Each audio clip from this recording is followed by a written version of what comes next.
Sheldon, what are the advantages and disadvantages of having a Game 7 on home ice? I can't think of any disadvantage. I think we're excited. It's a chance to play here again in front of our fans. We know what's at stake.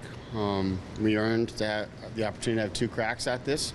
We failed to get it done yesterday, but we're real excited to get at it again tomorrow. What can you accomplish on a day like today?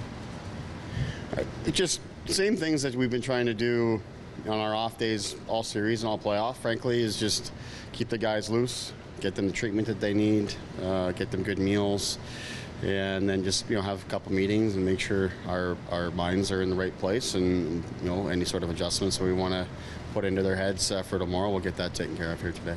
You said yesterday after the game, we're done growing, it's time to win. But even that said, there's still value for any player in learning what it takes in a Game 7. Oh, 100%. With the players individually, the growth never stops for them. What I was implying with that comment was more just as a team. We are who we are, and what we've accomplished and what we've done and what's gotten us here and how we've played, those types of things. So, we're not going to change the world overnight in that regard, and we have a lot of confidence in who we are. We're here for a reason. But from an individual standpoint, for sure, everybody grows and everybody's trying to find their way here in these big moments, and like obviously yesterday we didn't get it done. We had some individuals I think that can play a lot better. I think our whole team can play a whole lot better. All that said, we get a couple extra bounces here or there early in the hockey game, probably changes things significantly. At 1-0, we had some pretty good opportunities to even the score and failed to do so. But didn't go our way, and we got to do all the right things here now to give us every opportunity for those bounces and those types of things to go our way here in Game 7. Can you, Sheldon, draw on any experience as a player in the whole Game 7 atmosphere? Because everyone likes to say it's just another game, but we all know it's not. They know it isn't. Texas knows it's not. So is there any preparation that way that you could draw upon with them for a Game 7 scenario? Not necessarily. I don't think any of these guys want to hear anything about me as a player or anything like that.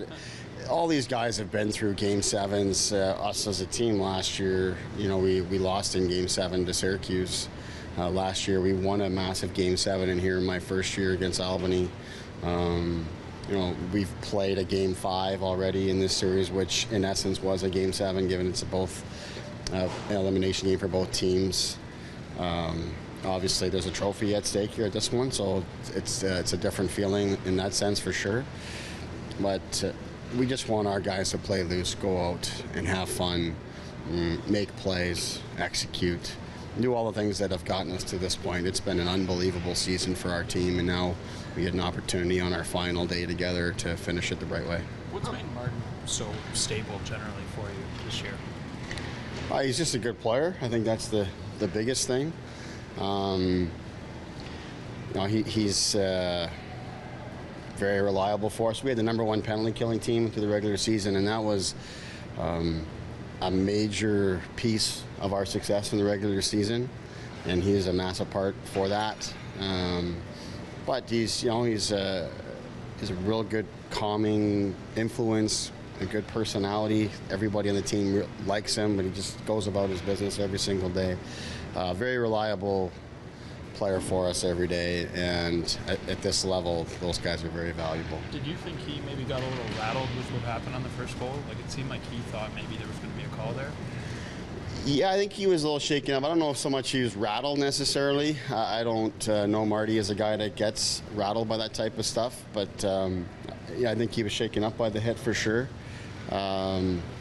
He's also not the kind of guy that stays down unless he's shaken up. And so, just that play and the others that followed that led to goals, I think was just sort of an indication of how the night went for us. We couldn't really get anything to go our way early in the hockey game, and then, once something bad happened, we kind of let it snowball, and that's on us, and that's what we obviously can't let happen here in the final game. Gary Engvall is probably the guy that's benefited most from a long playoff run on North American ice because it's new to him. What have you seen as his growth through the playoffs? Well, we've just seeing the fact that he's been able to be a guy that we can start him in the defensive zone, and the way he skates and handles the puck, he drives it up the ice, and once he's playing in the offensive zone, it's hard to get pucks off him, and I put Gauthier and Greening in that same boat, and that's why that line's been so hard to play against.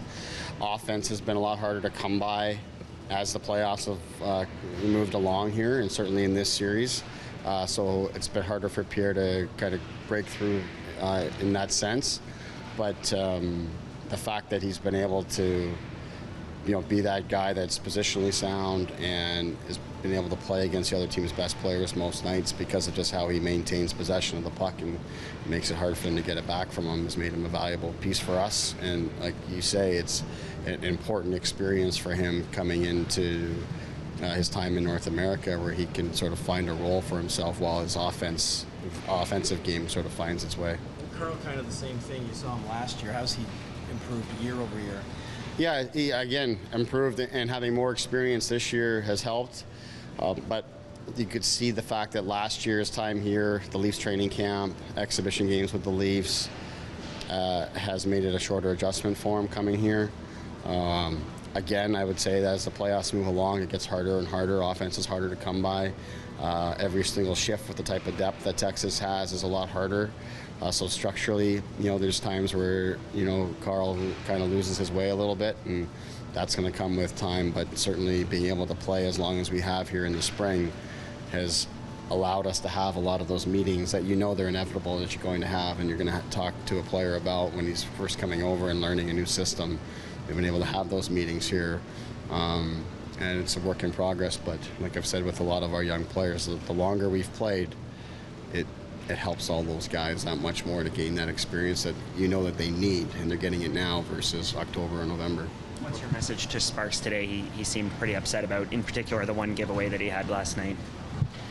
Just to get back doing what he's done all year. He's bounced back all year anytime, and we haven't had too many missteps from him, but anytime there has been, he's bounced back wonderfully for us. I look at that Utica series. The 2 road games down there don't go very well at all for him. And then he comes back here and he's lights out for us in what was at that time the biggest game of the year for us. So just do what he's done all year long, and he's going to be just fine. It's about McKenna. What has to change tomorrow night, Sheldon, whether you get 40-plus shots again or not? I mean, you have 45 and 2 to win. What's going to be different tomorrow night in the offensive zone? Well, we need to execute. There's times around the net where there's plays to be made. There's pucks laying around. And we're just not quite executing on it. It's right there. So we just need a little better execution in that regard. We can get more traffic always. We can stop on the net, those types of things. But it's hard to get chances of quality. It's been hard all series. They defend real well. They protect the middle of the ice very well. So when you have your chances, you've got to make real good on them. I didn't think we were, despite the fact we had a lot of pucks in the offensive zone, we had a lot of possession time in that zone. I don't think we executed at a high level. I thought we were a little off in that regard. And when we're on, we make plays and we score goals, like we saw in Game 5. So we just have to get our guys to relax a little bit and make those plays in tight spaces and be able to execute.